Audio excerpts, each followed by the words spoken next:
Hello everyone, welcome to English classes by Anita. Students, today I am going to explain lesson number 3, The Mice and the Elephants from class 2, New Oxford Modern English. Students, I will read this lesson line wise and explain in Hindi. So be with me and get ready for understanding.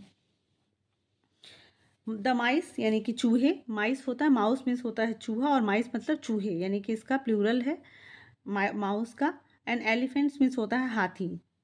तो चलिए lesson को start करते हैं। Once upon a time, एक बार की बात है, there was a king who lived in a fine stone palace. तो एक राजा था जो कि एक बहुत ही सुंदर पत्थर के महल में रहता था।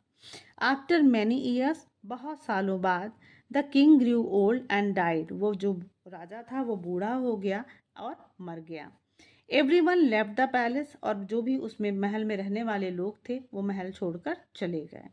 स्लोली, धीरे धीरे, द वॉल्स फेल डाउन, जो उसकी महल की दीवार थी वो नीचे गिर गई। And soon only the floors were left, और जल्दी ही सिर्फ उसमें जो फ्लोर्स थे यानी कि सारी दीवार गिर जाने के बाद सिर्फ उसके जो फर्श थे वो बचे रह गए। Now in the cracks of the floor lived hundred of mice. अब जो क्रैक्स था यानी कि जो फ्लोर का क्रैक्स था यानी कि टूटा फूटा जो उसमें जो क्रैक होके जो दरारें पड़ जाती हैं, तो फर्स्ट में जो दरारें थी, लिव्ड हंड्रेड ऑफ माइस, उसमें सैकड़ों चूहे रहते थे। They lived with their sons and grand sons, their grand fathers and their grand mothers, and they were all very comfortable.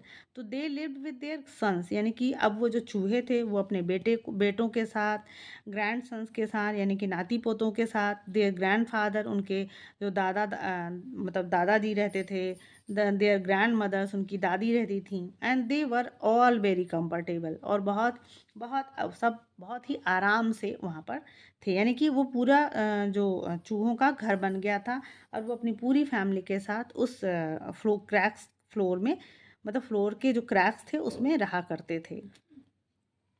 They played games and had festivals and weddings, dramas and fees. तो वो जो वहाँ पे वो जो चूहों का जो घर था वो क्या करते थे, वहाँ खेला करते थे, गेम्स खेला करते थे, एंड हैड फेस्टिवल, और त्यौहार मनाया करते थे, एंड वेडिंग्स, और शादियाँ भी हुआ करती थी उनकी, ड्रामाज, और ड्रामा भी मतलब प्ले भी करते थे, और जैसे उत्सव मनाते हैं या फिर कोई हम लोग पार्टी वगैरह करते हैं तो वो पार्टी वगैरह भी करते थे। यानी कि वो जो चूहे हैं वहाँ पूरा उनका अपना घर बन चुका था और वो पूरा अपना फेस्टिवल, सारे त्यौहार, शादी ब्याह, जो भी सारी चीज़ें वो वहाँ पे किया करते थे।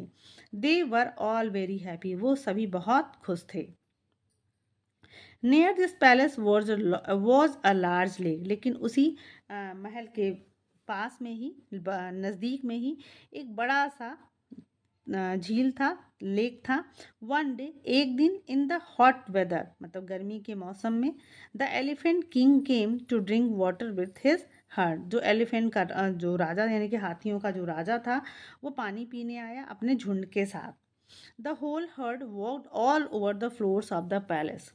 तो द होल हर्ड यानी कि जो पूरा झुंड था वो walked all over the floor यानी कि फर्श के ऊपर चलता हुआ, यानी कि पैलेस का जो फ्लोर था उसके फर्श पे चलते हुए वो उसके ऊपर आए। They hurt many of the mice, और उन्होंने बहुत सारे चूहों को हर्ट किया यानी कि उनको घायल कर दिया या मार डाला। The mice was very sad, अब ये जो चूहे थे बहुत दुखी हुए। दे हेल्ड अ मीटिंग, और उन्होंने एक मीटिंग रखी।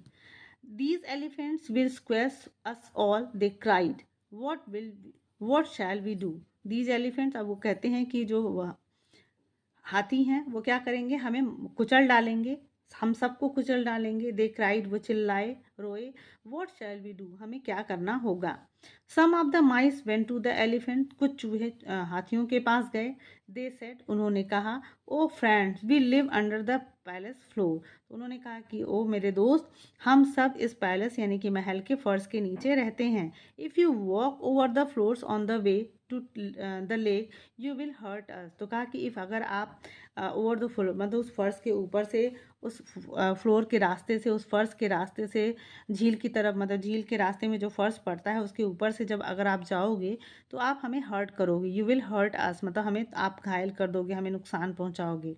Please go along another path. तो कहते हैं कि आप किसी दूसरे रास्ते से जाओ।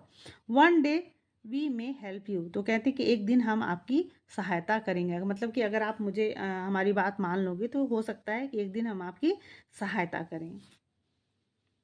The elephant king and his herd listen to the mice. और जो हाथी था मतलब हाथी का जो राजा था और उसकी जो पूरी झुंड थी उन्होंने चूहों को बड़े ध्यान से सुना। At last they agree to use another path. और अंत में वो सभी राजी हो गए दूसरा रास्ता अपनाने के लिए। नाउ वन डे अब एक दिन क्या हुआ, the elephant king and his herd were trapped in the forest by some Hunter.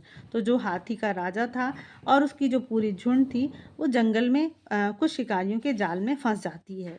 They were tied up with ropes. और वो फिर रस्सियों से उनको बांध दिया जाता है। लकीली भाग्य से one of the elephants was not trapped. उसमें से एक हाथी उस जाल में नहीं फंसता है, बच जाता है। ही रैन थ्रू द फॉरेस्ट। वो पूरे जंगल में दौड़ता है एंड कॉल द माइस। और चूहों को बुलाता है। Hundreds of them came to help the elephants. और उसमें से सैकड़ों जो चूहे हैं वो हाथी की मदद करने के लिए आए। दे बिट द रोप्स। उन्होंने रस्सियों को काटा। And at last the elephant were free. और उसके बाद जितने भी हाथी थे वो स्वतंत्र हो गए थे। द एलिफेंट थैंक द माइस। अब जो हाथी थे वो चूहों का धन्यवाद उन्होंने दिया।